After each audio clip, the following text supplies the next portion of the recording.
right, folks, what is going on, everyone? So the next time you're brushing your teeth, do me a favor and count how many silver fillings you have.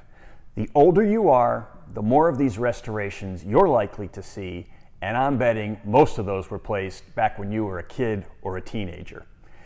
In today's video, I want to discuss the good, the bad, and the ugly of silver fillings, and I'm going to give you my personal opinions at the end.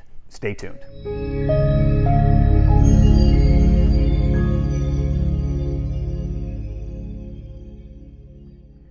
Hello again, folks, and welcome back to today's video. My name is Dr. Kenneth Goods, and I'm a retired dentist from the state of South Carolina here in the U.S.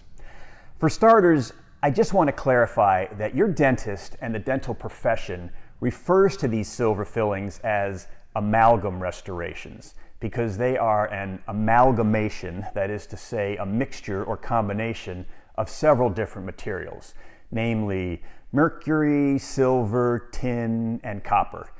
But from here on out, we're going to call them silver fillings, okay? Well, let's start with the good, shall we? And yes, there are some benefits. First of all, silver fillings have been around for over 150 years and continue to be used by dentists today. That's a pretty impressive track record that is hard to ignore. They can work. The material can be very durable and long-lasting with proper placement and proper care. They are often the least expensive material for dental fillings, which can be a relief for patients on a budget. Due to their strength, they can be used to fill fairly large cavities in teeth, although that can pose problems, and I'll address that in a bit. They can be placed in teeth quickly, which leads to less time in the chair, which is great for fidgety kids or special needs patients. And for the dentists themselves, these fillings can be placed in locations in the mouth where saliva would make using other restorative materials almost impossible. Now, let's turn our attention to the bad. These silver fillings just aren't the prettiest things around. You know, it's nice to make a tooth look like a tooth when you're done, and these won't get the job done. Folks, when these fillings do fail, they usually fail in a big way. I can't tell you the number of times patients will say to me, "Doc, I swear I was eating a banana and my tooth fell apart." And I'm like, it wasn't the banana, it was the 30 years of crunching all the stuff we like to eat that broke your tooth. Although this one is very rare, patients with metal allergies can have a bad reaction to silver fillings. And lastly, some dentists no longer place silver fillings in their office for reasons I'm going to talk about right now. Okay, it is time for the ugly. The number of controversies out there over the safety of these silver fillings is mind-boggling. Studies exist that link silver fillings and the mercury that they contain with birth defects, brain disorders, impaired kidney function, allergic reactions, immune system suppression, Alzheimer's, thyroid disorders, and multiple sclerosis. Even the governing bodies whose job it is to look out for our safety and well-being can't agree on this subject. On the one hand, the Food and Drug Administration, along with the American Dental Association here in the U.S., state that these restorations are safe and should be left alone unless there's an obvious reason to replace them, such as a fracture. And yet, there are certain states in the U.S. that require dentists to use special equipment when removing silver fillings from patients' mouth in order to collect any mercury vapor that gets released into the air and to collect pieces of filling material separately for proper disposal as hazardous waste.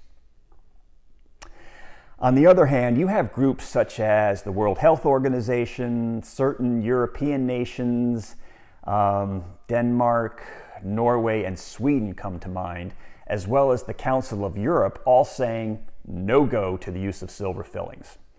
So where's the truth? Folks, I'm a dentist, and I can't say for sure. Somewhere in the middle, I'm guessing. But this is a good segue for me to share my personal opinions on this matter. I stopped doing silver fillings in my practice for many years before I retired. Here were my reasons. As I stated earlier, I thought these restorations were ugly and obviously weren't natural looking. No one, and I mean no one, was asking for these restorations to be placed in their mouth. Especially with the emphasis on cosmetics being all the rage, the demand simply was not there.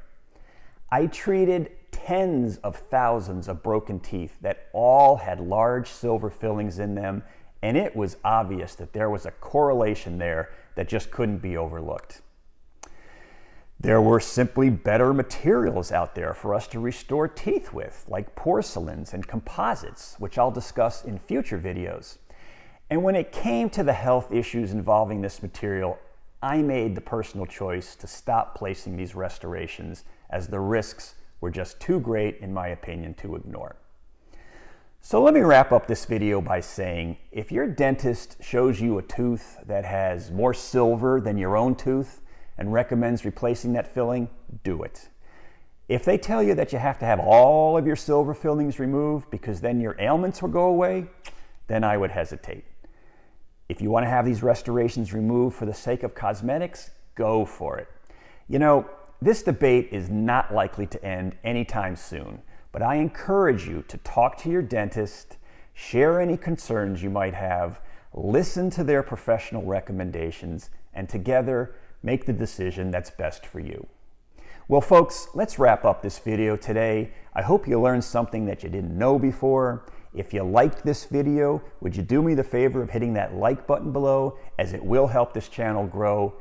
Please consider subscribing and be sure to hit that bell icon so you can be notified of future educational videos on dentistry made simple. Bye-bye.